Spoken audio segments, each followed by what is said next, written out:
Lafo vaovao hafa ny tanteraka kosa indray dia notanterana ny sabotsy teo ny fizarana loka ho an'ireo mpifaninana roapolo mianadahy tsara vitana tamin'ny lalao la télé Evo no karakarain'ny Blue Line TV tamin'ny volana Jolay teo iny.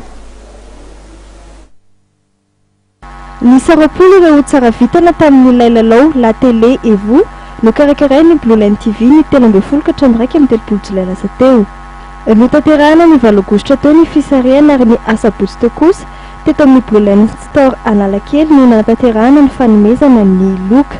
Nisokatra ho an'ny rehetra ny lalao ary maro anisa tamin'ireo nazo loka ireo olona mbola tsy mpanjifa ny Blue Line TV.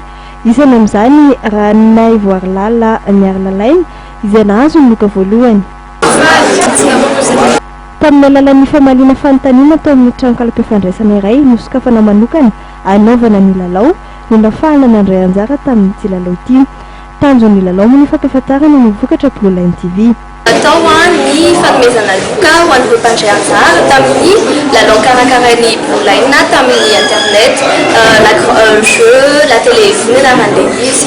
Tao anatin'izay nisy mpandray anjara 120 dia nanaovanay tirage au sort tamin'ny fahavalo volana Aogositra nazahoana mpandray anjara nazo loka roapolo dia izay lalao izay moa izany dia nataonay ho fanakakaizana bebe koa ny mpanjifanay fampizarana hafaliana ihany koa ary fampahafantarana an'izy ireo hitolotra Blue Line TV.